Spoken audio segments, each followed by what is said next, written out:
नमस्कार। चेतना radio 90.4 FM के studio में आज हमारे साथ हैं डॉक्टर नरेंद्र सिंह राठौड़ साहब। आप संग्रिया में अपर जिला एवं सत्र न्यायाधीश के पद पर पदस्थापित हैं। पूरे देश में राष्ट्रीय लोक अदालत का प्रचार एवं प्रसार हो रहा है। हम माननीय न्यायाधीश साहब से ये जानना चाहेंगे कि लोक अदालत की अवधारणा क्या है। भारत के संविधान में लोक अदालत की अवधारणा आर्टिकल 39A के तहत दी गई है, जिसके अनुसार प्रत्येक भारत के नागरिक को निःशुल्क विधिक सहायता के प्रावधान दिए गए हैं। उन निःशुल्क विधिक सहायता के तहत लोक अदालत की अवधारणा का विकास हुआ है, जिसके तहत विधिक सेवा प्राधिकरण अधिनियम 1987 के अनुसार लोक अदालत की अवधारणा हमारे समक्ष आई है, जिसमें प्रत्येक व्यक्ति को किसी प्रकार की धनराशि खर्च किए हुए अपने विवादों का जो राजीनामा योग्य प्रकरण है उनका न्यायालय में लोक अदालत के अंदर निस्तारण करने का प्रावधान किया गया है। इस लोक अदालत के तहत प्रत्येक व्यक्ति अपने ऐसे मामले जो राजीनामा योग्य हैं वो अदालत के समक्ष जो लंबित हैं या जिनके लंबित होने की संभावनाएं हैं उन सब में प्री काउंसलिंग के जरिए अथवा काउंसलिंग के जरिए राजीनामा करते हुए अपने प्रकरणों का निस्तारण कर सकते हैं। सर, आपने लोक अदालत के माध्यम से निस्तारण के लिए दो तरह के मामलों का उल्लेख किया। एक वह मामले जो पहले से न्यायालय में लंबित हैं और दूसरे जो न्यायालय में अभी लंबित नहीं हैं और जिनके लंबन होने की संभावना है, जिनके न्यायालय में प्रस्तुत होने की संभावना है।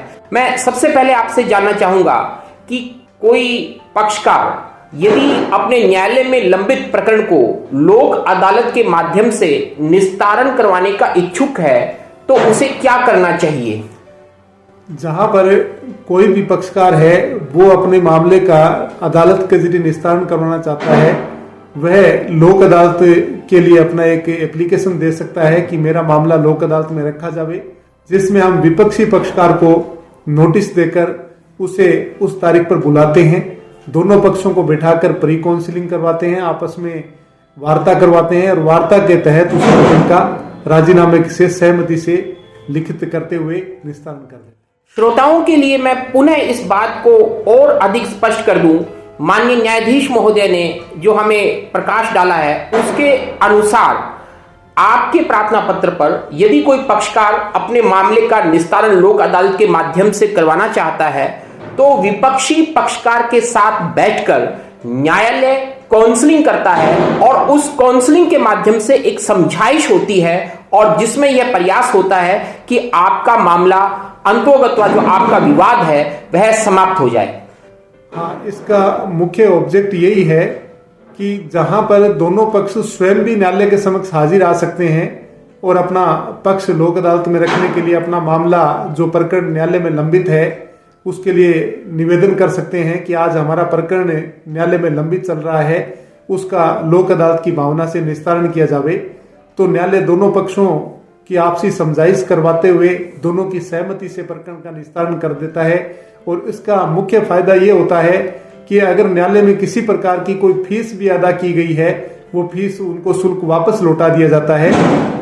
और दूसरा, ऐसे प्रकरण जिस प्रकार से जो राजीनामा के जरिए निस्तारित होते हैं उनका फायदा ये होता है कि दोनों पक्षों में से कोई भी पक्ष अपील में नहीं जाता और दोनों पक्ष सहमति से राजी हो जाते हैं और उनको आगे के लिए विवाद उनका समाप्त हो जाता है, अंतिम रूप से निस्तारण हो जाता है। न्यायिक प्रक्रिया के तहत भी और मनों की दूरी के तहत भी दोनों आपस में एक मेलजोल की प्रक्रिया बढ़ जाती है, समाज में सौहार्द बढ़ता है।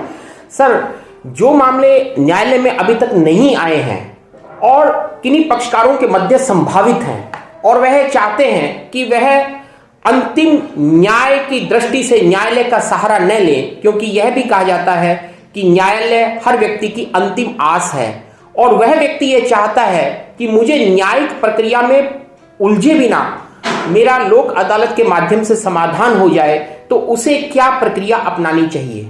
तो ऐसे व्यक्ति जिनके प्रकरण न्यायालय में लंबित नहीं है, उनको संभावना है कि न्यायालय जाना पड़ेगा और न्यायालय जाना नहीं चाहते हैं, तो ऐसे व्यक्ति भी अपने प्रकरण का एक प्रतिवेदन तैयार करते हुए न्यायालय की लोक अदालत के समक्ष उपस्थित आ सकते हैं और अपने प्रकरण का निस्तारण लोक अदालत के माध्यम से करवा सकते हैं और उनको न्यायालय की जटिल प्रक्रिया से भी पूर्णतया वंचित रहेंगे और उनको किसी प्रकार के अधिवक्ता करने की भी आवश्यकता नहीं है। अपने परिचय पत्र के साथ में अपना प्रतिवेदन तैयार करते हुए और दोनों पक्ष न्यायालय के समक्ष हाजिर आकर और लोक अदालत में अपना राजीनामा लिखित करवा सकते हैं।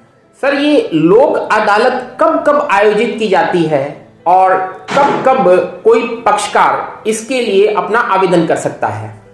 लोक अदालत समय समय पर आयोजित की जाती है। प्रत्येक 2 माह में जो तृतीय शनिवार को या अन्य जब भी माननीय सर्वोच्च न्यायालय द्वारा जो आदेश पारित किए जाते हैं राष्ट्रीय विधिक सेवा प्राधिकरण के तहत, तो नालसा के जरिए हमारे को गाइडलाइन जारी होती है, उनके अनुसार समय समय पर लोक अदालतें होती रहती हैं। लेकिन कोई भी पक्षकार अपना आवेदन किसी भी समय दे सकता है और उसका पक्षकार को और दूसरे विपक्षी पक्षकार को न्यायालय स्वयं उस लोक अदालत के संबंध में सूचित करेगा।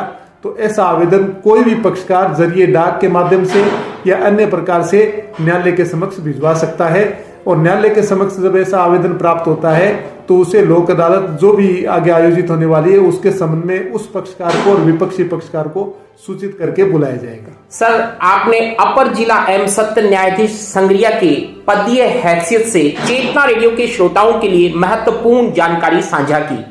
आप समाज के अगुवा हैं, आप समाज के प्रबुद्ध व्यक्ति हैं।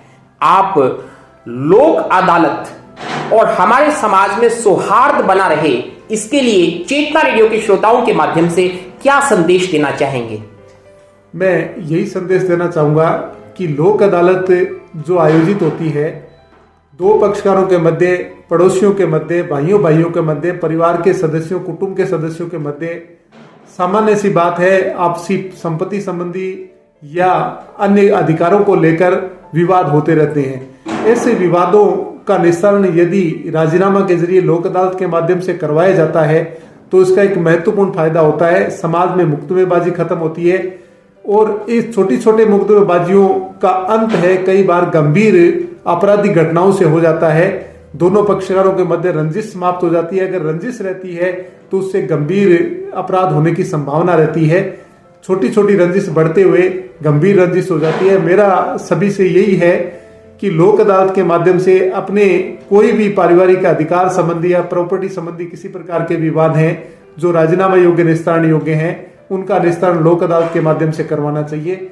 अगर इस तरह से हम करवाएंगे तो आगे की मुकदमेबाजी का भी अंत होगा और समाज में एक सौहार्द की भावना बनी रहेगी और दोनों पक्षों के मध्य रंजिश भी समाप्त होगी। सर, चेतना रेडियो के श्रोताओं के लिए यह हार्दिक हर्ष का विषय है कि आज आपने चेतना रेडियो के श्रोताओं से मुखातिब होकर लोक अदालत के संबंध में महत्वपूर्ण जानकारी दी। हम आशा करते हैं कि आप विधिक सेवा प्राधिकरण से संबंधित महत्वपूर्ण बिंदुओं और विधिक जागरूकता से संबंधित बिंदुओं पर भी हमारे चेतना रेडियो के श्रोताओं से मुखातिब होते रहेंगे। आपका बहुत बहुत धन्यवाद। धन्यवाद। नमस्कार।